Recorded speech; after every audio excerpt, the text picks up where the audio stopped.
안녕하십니까. 신의균의 군사TV 알기 쉬운 무기 백과입니다. 오늘도 역시 아주 중요하고 멋진 무기 알기 쉽게 설명해 드릴 텐데요.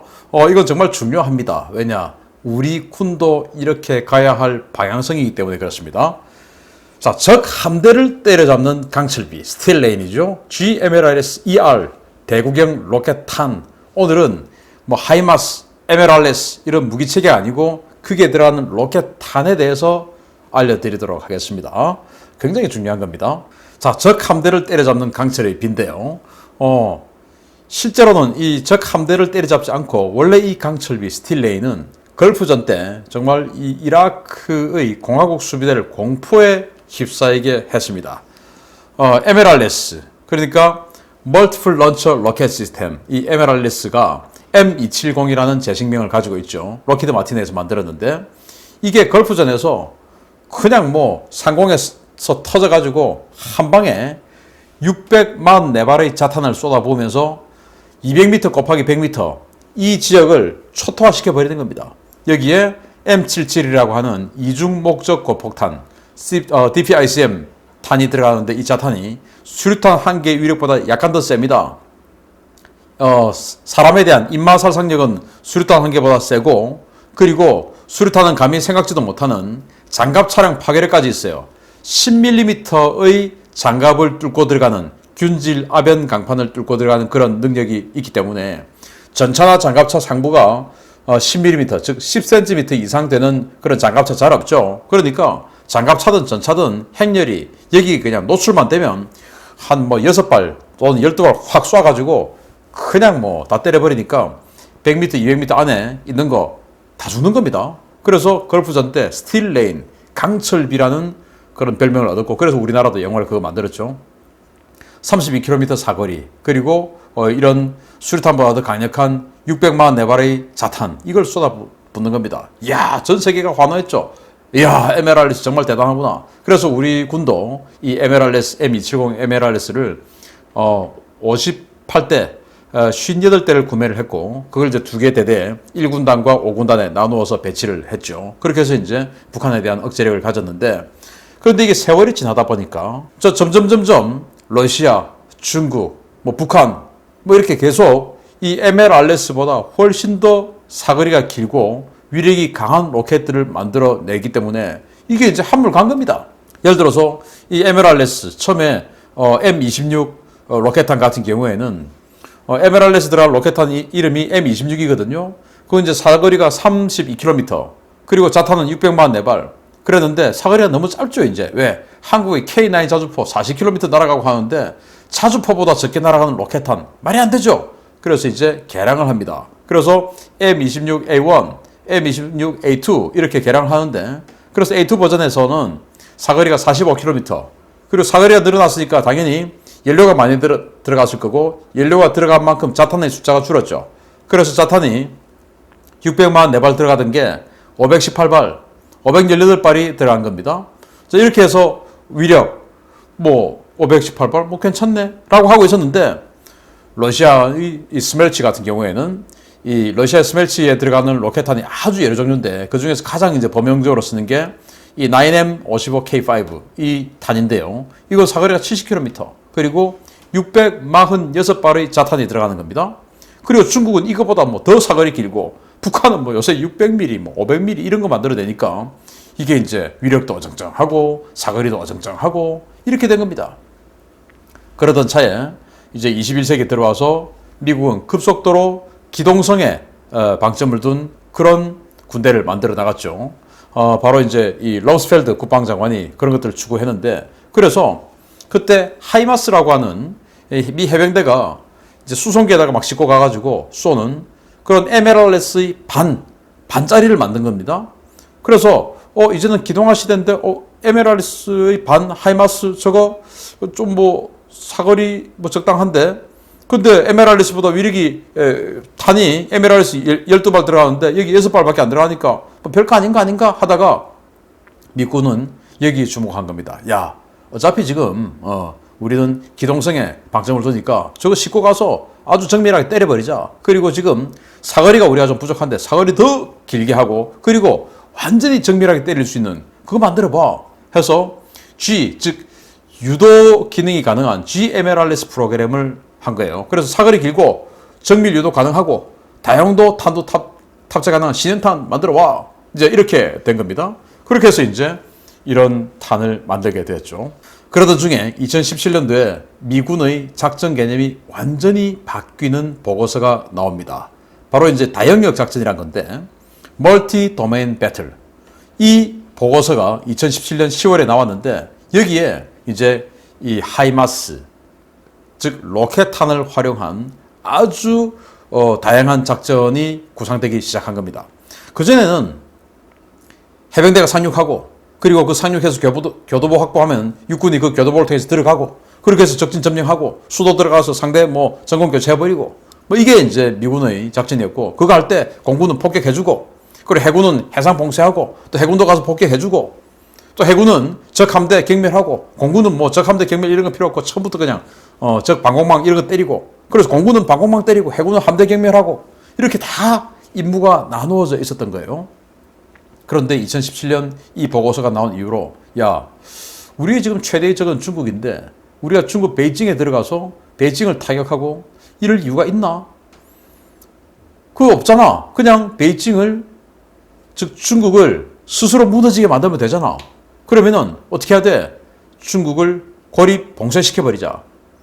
그러면 이 다영역 작전, 이것은 이제는 공군은 그동안 폭격해주고 제공권 잡아주고, 해군은 또 적 함대 경멸해서 적 해안을 봉쇄해주고, 또 해병대는 상륙하고, 육군은 그 상륙한 기동로를 따라서 들어가서 여러 가지 지상작전하고 이런 거 했는데, 야, 중국 상대로 우리 그런 거 할 필요 없잖아. 봉쇄만 해버리면 되잖아. 이렇게 돼서 그러면은 이제 고민이 된 겁니다. 해군과 해병대, 공군, 육군 경계가 이제 없어지는 거예요. 그래서 다영역 작전. 그러면 여기서 육군과 해병대는 고민을 하게 됩니다. 아니, 해병대 보고 상륙작전 하지 마라 그러네? 이제 필요 없다 그러네? 육군, 야, 우리 보고 그냥 베이징에 들어가지 마라 그러네? 그럼 우리 뭐 해야 돼?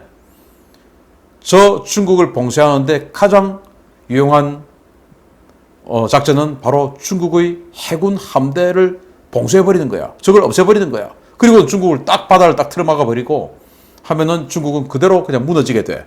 경제력이, 무역이 안 되면 무너지게 되니까. 그러면은 육군이든 해병대든 중국 함대를 때려버릴 수 있는 전략 무기 체계를 가져야 되겠죠. 그게 이제 여기 하이마스에서 하게 되는 겁니다. 그래서 이 하이마스에 들어가는 이 로켓탄을 가지고 우리 한번 해보자. 그래서 끝판왕 유도 로켓인 GMLRS-ER이 등장하는데 2018년이죠. 그러니까 2017년 저 보고서가 나오고 해병대와 육군이 2018년도 예산 안에 이 GMLRS-ER이라는 로켓탄을 개발하는 예산을 편성합니다. 그렇게 해서 2020년도에 록히드 마틴이 개발해서 시제품이 나왔습니다. 스펙은 227mm 그대로고요. 구경은 길이는 3.94m. 유도 방식은 GPS 밀리터리 코드로 유도가 되고, 탄두는 M85 자탄 40발이 들어갑니다. 사거리는 150km고 비행속도는 마하 2.5에서 3인데, 자, 사거리가 이 MLRS의 45km보다 또 GMLRS의 70km보다 훨씬 늘어난 150km가 됐어요. 그런데 이 MLRS M26 로켓탄에는 최초에 600만 4발이 들어갔죠, 자탄이. 그리고 M26A2 로켓에는 518발의 자탄이 들어갔는데, 여기는 자탄이 지금 40발밖에 안 되네요. 그러면 이게 강철비가 될 수 없잖아요. 비처럼 막 쏟아져야 되는데 강철비가 될 수 없는데, 그 강철비가 아니더라도 적에게 훨씬 더 강력한 타격을 입힐 수 있는 기술을 개발을 한 겁니다.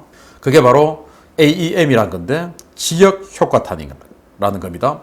Area Effect Munition이라는 건데, 이 정확한 위치 정보가 매우 불분명한 원거리 표적을 효과적으로 파괴하기 위한 지능형 자탄 체계입니다.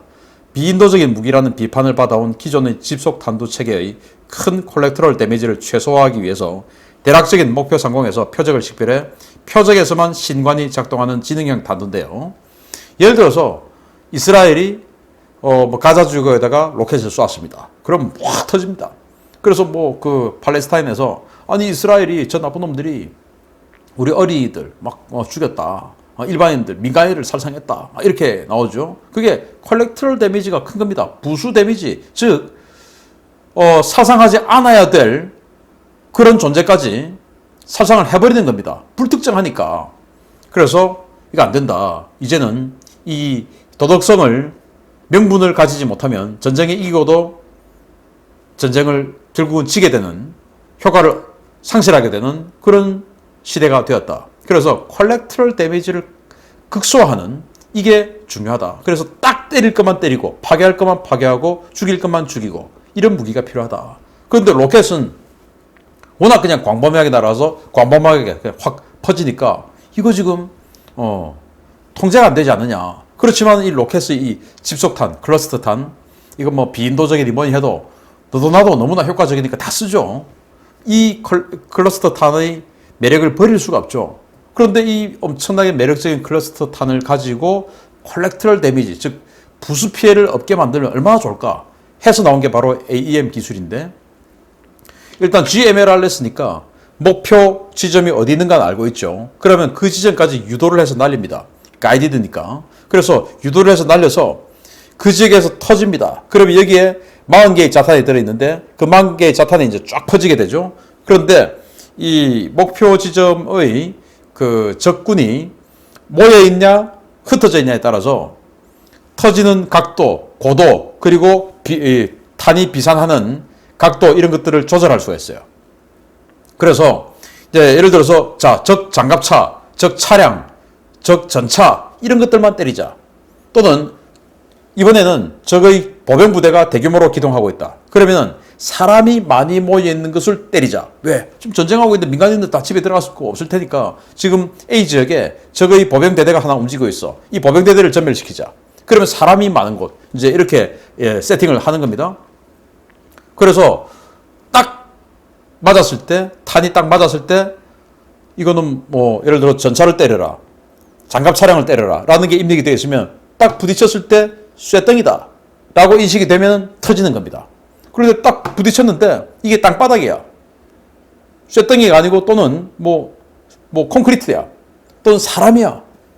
이러면은 안 터지는 겁니다. 안 터지고 그게 땅바닥에 굴러다니다가 보면 나중에 전쟁이 끝나고 그런 불발탄 가지고 또 어린이들 가지고 놀다가 터져가지고 또 이 큰일 나지 않습니까? 그래서 안 터진과 동시에 신관이 해제돼 버린 겁니다. 신관이 해제되니까 나중에 그로 인한 부수 피해, 나중에 그런 피해까지도 사라지는 것이죠. 신관이 사라지니까. 이제 이런 탄을 만들어서 딱 때릴 차량, 때릴 전차, 때릴 적병력 이런 것들만 때릴 수 있게끔, 거기에서만 터질 수 있게끔 하는 탄을 만든 거예요. 그게 바로 GMLRS-ER의 AEM 탄입니다. 그래서 이제 이걸 중국에 어떻게 적용하냐? 자, 중국 함대가 옵니다. 그러면 함대의 대략적인 위치를 알고 있죠. 그러면은 그 함대가 이 마하 2.5에서 마하 3 정도로 속도로 날아가는데 150km니까 이게 순식간에 5분 이내에 그냥 날아가는데 미래 이동하는 경로를 알고 있죠. 그쪽에다 때리는데 뭐 항공모함이라고 한 게 확 움직이고 이렇게 안 되겠죠. 그럼 움직이는 거 예상해서 또 좌로 움직인다고 예상했을 때 좌에도 또 한 발 쏘고 또 우측으로 또 꺾는다고 생각하면 우측에도 한 발 쏘고 그리고 정면에 쏘고 이제 이런 식으로 해서 여러 발 쏘는 겁니다. 뭐 가격이 얼마 안 하니까 미사일 같은 데 비하면. 그렇게 해서 이제 딱 터져가지고 들어가면은 랴오닝 항공모함 같으면은 뭐 갑판에 터지면은 갑판에 구멍 뻥뻥 내면은 전투기 이륙 못하죠. 그리고 운이 좋아서 레이더 같은 거 또 통신 장비 같은 거 맞아버리면은 레이더 뭐 상실하면은 뭐 아무것도 안 되는 거 아닙니까? 요즘 이 현대의 군함 같은 경우에 마찬가지로 중국의 뭐 선전함, 난창함 이런 군함들 레이더 때려버리고 통신 장비 때려버리고 이러면 아무것도 안 되는 것이죠. 자, 그렇게 해서 센서를 무력화시킨 다음에 하풍과 같은 아주 느린 아음속, 그렇지만 아주 정확한 순항미사일 보내가지고 때려버리면 그냥 깔아앉는 겁니다. 이제 그거 하겠다는 겁니다. 그렇게 해서 육군과 해병대가 GMLRS-ER 로켓탄을 쓴 거죠. 자, 그래서 과거에 MLRS 같은 경우에는 C-17 전략 수송기에만 실을 수가 있었는데 이 하이마스 같은 경우는 이걸 C-130에도 실을 수 있죠. 그런데 C-130 여기도 실을 수 있지만 더 작게 만들자 해가지고 미 육군은 이 하이마스를 무인화시킵니다. 그래서 이 앞에 있는 이 캐빈을 없애고 무인화시키고 미 해병대는 우린 더 작게 만들자 해가지고 JLTV 같은 이런 전술 차량에다가 바로 험비의 차세대 모델이죠. 거기다가 이렇게 무인화해서 로그 파이어스 해서 탄을 집어넣습니다. 이렇게 해가지고 그냥 도서지역 아무데나 갖다 놓고 뭐 멀리 떨어진 것을 원격으로 조정해버리는 겁니다. 그리고 그냥 거기서 그냥 버려요. 데리러 갈 필요가 없죠. 그래서 미 해병대는 이 분야의 예산을 투입하기 위해서 바이퍼 공격 헬기 그리고 베놈 경공격 헬기 이런 것들 다 줄입니다. 전차 숫자도 줄여요. 그 예산을 가지고 그 전력을 가지고 이렇게 로그 파이어스나 하이마스의 GMLRS ER탄을 쓰겠다는 겁니다. 그러면 그것들을 이동시켜야 되니까 그래서 C-130 수송기를 느리고 또 킹스텔리온 헬기를 느리고 이렇게 슬링해서 가서 도서지역에 막 갖다 놓고 거기서 쏴야 되니까 그래서 미 해병대는 전차 공격 헬기 확확 줄이면서 수송기 킹스텔리온 이런 것들을 막 느리는 겁니다. 그렇게 해서 화력을 바꾼다. 작전 개념을 완전히 바꾸는 것이죠. 그래서 미 육군 해병대 다영역 작전의 핵심 펀치 GMLRS ER인데 자, 이렇게 되니까 미 해병대는 이제 상륙 작전 개념이 아주 희박한 그런 군대가 됐어요. 저는 좀 걱정이 우리 한국 해병대는 아직도 상륙 작전에 대단히 집중하는 그런 해병대가 계속 유지되고 있고 앞으로도 그럴 건데 과연 우리 동맹국인 미 해병대와 연합 상륙 작전을 해야 되는데 미 해병대는 지금 상륙 작전 능력을 이렇게 완전히 변화시키는데 우리 해병대는 앞으로 어떻게 할 거냐 여기에 대해서 우리 해병대도 심각한 고민이 있어야 되고 그 고민을 안 한다 하더라도 따로 우리 육군이 지금 우리도 천무 다련장 로켓 개발했으니까 거기에 들어가는 탄을 이런 식으로 아주 유용하게 우리도 만들 수 있지 않을까라고 생각하고 GMLRS ER의 한국판도 기대해 보겠습니다. 마치겠습니다. 감사합니다.